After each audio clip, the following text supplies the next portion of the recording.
Hi, I'm Morgan, And I'm Nathan. and today we're here to teach you how to play New Salem. To begin, you're going to get your white hope cubes and your black despair cubes and set them where all players can reach them. Place your round tokens in order 1 through 5 and place them face up on the table where everybody can see them. To set up your building deck for a 4-player game, you're going to gather all of the cards that have either a 4 plus or a 3 plus in the bottom right hand corner and shuffle them together. If you're using 5 players, you want to add in those 5 plus cards, 6 plus, and so on and so forth. We're also going to set out our events. You're also going to gather all of the cards with the appropriate numbers in the bottom right hand corner for this. In this case, again, 4 plus and 3 plus. Those will be dealt out face up on the table somewhere that everybody can see and reach them equally. Each character will either be assigned a Puritan role or a witch role. The Puritans have a sun on the bottom of their card, while the witches have a skull. To create our draw pile of character cards, we're going to consult the back of the direction book. Since we're setting up a 4-player game, we're going to draw 2 witches and 4 Puritans at random. So we'll take the witches face down, draw 2 of those.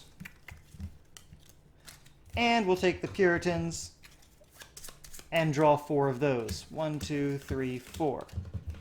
I'm going to mix these cards up, and then each player can take a roll. Now, since this is only a 4-player game, that means there may be 0, 1, or 2 witches. Either the witches or the Puritans will be successful. If the witches succeed, the witch with the most points wins, and if the Puritans succeed, the Puritan with the most points wins. Let's look at how scoring points works. Your character will remain face down on the table, but so you can follow along, I'll turn mine face up. I am Abraham, a Puritan. Now I get a point for each card I play that has a symbol that matches a symbol in Abraham's top left-hand corner. So I get a point for any pink book, which is known as education, or green people, which are known as trade. So with this hand, I have 1, 2, 3, 4 points for matching symbols.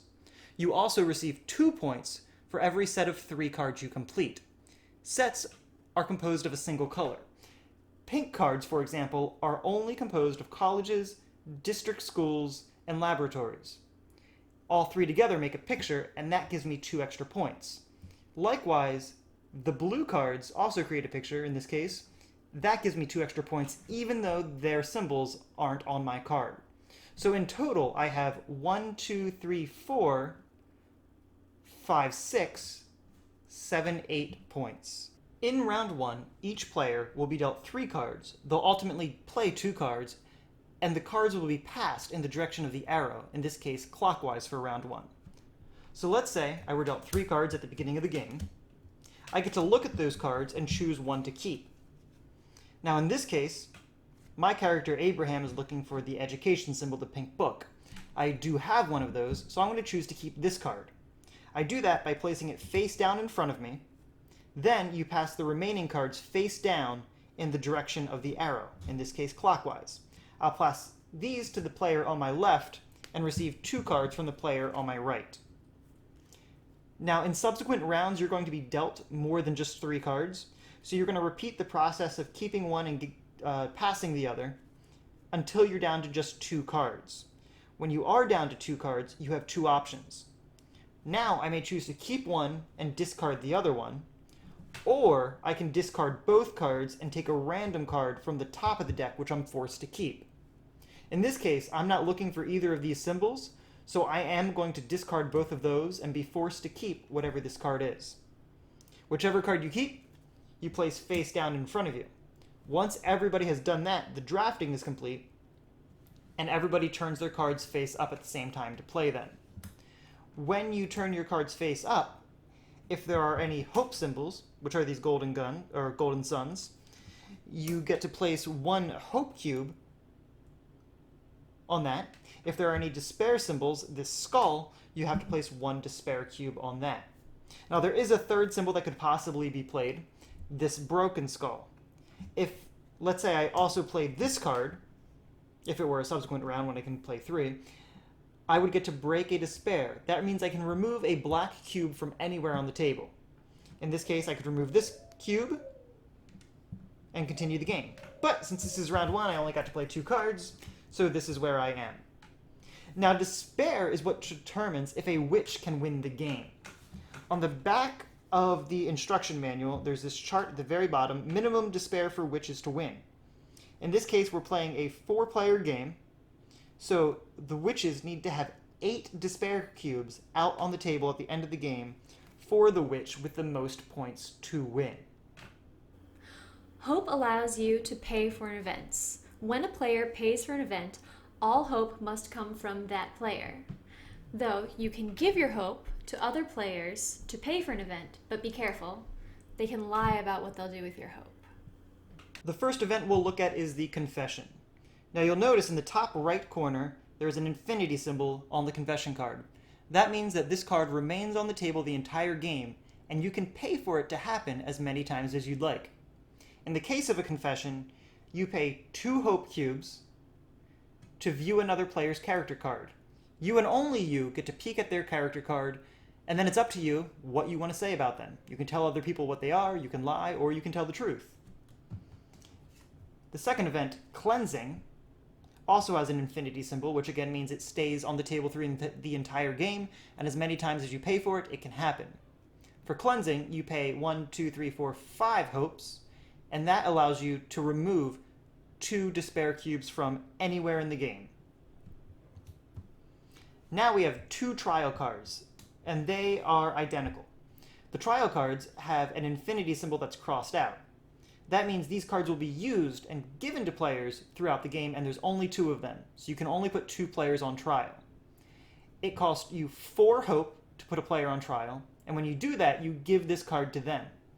Once you give this card to a player, they continue card drafting, but they no longer add any hope nor despair cubes to the game. For every witch that is on trial at the end of the game, you get to remove 2 despair cubes from anywhere on the board. For any witch that is not on trial, you add 2 despair cubes, and for every Puritan that is on trial, you also have to add 2 despair cubes. Finally, we have the pardon event. It is also limited with the crossed out infinity symbol. That means there's only 2 in a 4-player game. For this card, you pay 5 hope, and you can take this card and place it in front of you. And when this card is in front of you, you cannot be put on trial. At the end of drafting, once all the players have played their cards and placed the appropriate hope and despair cubes, events are immediately available to purchase. Once everybody is satisfied and nobody else wants to purchase events or give their hope to another player, round 1 ends. You take your discards, shuffle them back into the deck, remove the top round token, so in this case we'll be going to round 2, and in round 2 you can see we'll deal 4 cards to each player.